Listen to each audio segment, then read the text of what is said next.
पश्चिम बंगाल से अब दिल्ली की राजनीति पर आते हैं, जहां सर्वदलीय डेलीगेशन पर शुरू हुई राजनीति ब्रेकलेस दिख रही है। कांग्रेस ने आज सर्वदलीय प्रतिनिधिमंडल पर सवाल उठाते हुए दो बड़े सवाल किए और कई तथ्यों के आधार पर केंद्र सरकार को घेरने की कोशिश की। कांग्रेस नेता जयराम रमेश ने सरकार से दो सवाल पूछे। पहला, दुनिया को जानकारी देने के लिए डेलीगेशन विदेश भेजा जा रहा है, देश को जानकारी देने के लिए संसद विशेष सत्र क्यों नहीं बुलाया जा रहा है? क्या यह संसद और लोकतंत्र का अपमान नहीं? दूसरा सवाल, 11 वर्षों से विदेश नीति का डंका बजने की बात की जा रही थी, लेकिन पाकिस्तान के साथ संघर्ष के वक्त हमारे साथ खुलकर कोई देश क्यों नहीं आया?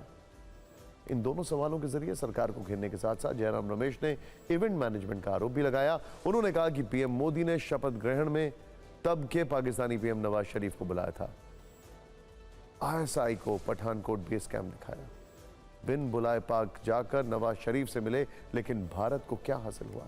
जयराम रमेश ने यह पूछा कि चीन के राष्ट्रपति को हमारे पीएम ने झूला झुलाया, लेकिन चीन खुलकर पाक के साथ आया, आखिर क्यों?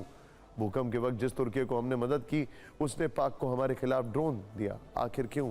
पीएम ने अब की बार ट्रंप सरकार का नारा लगाया, लेकिन उसी ट्रंप ने व्यापार रोकने की धमकी देकर मध्यस्थता की बात कही, आखिर क्यों?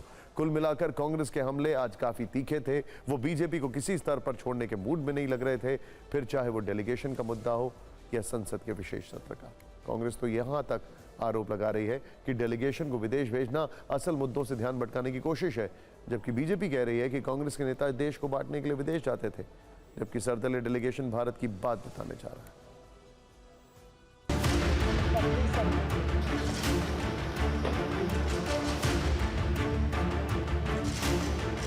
जो गंभीर सवाल हम उठा रहे हैं, पाकिस्तान को लेकर, आतंकवाद हमलों को लेकर, चीन को लेकर, इससे ध्यान हटाने के लिए पहली तो जाति जनगणना कराएंगे, इस बीच घोषणा कर दी। और जब हम मांग करते रहे, सर्वदलीय बैठक बुलाए, अध्यक्षता कीजिए, विशेष सत्र बुलाइए, उन्होंने ये जो बहुदलीय प्रतिनिधि मंडल है सांसदों का, उन्होंने इसकी घोषणा कर दी। तो मैं समझता हूँ ये तो एक डाइवर्जन है, ध्यान हटाने का एक और प्रयास है। जो इन्होंने कहा कि ये ध्यान बांटने के लिए की जा रहे हैं बाहर, ये भारत के सभी सांसदों का अपमान तो है ही।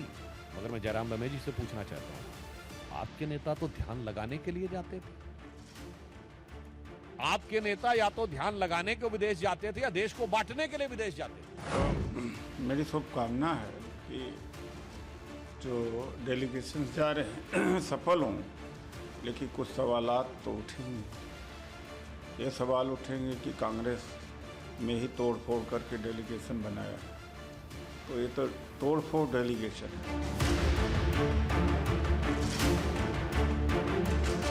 पाकिस्तान एक टेरर स्टेट है, कैसे टेररिज्म को बढ़ावा देता है, कैसे नफरत फैलाता है हिंदुस्तान के अंदर, और किस तरह की दोहरी बात करता है, ये भी पूरी दुनिया को बताने की ज़रूरत है।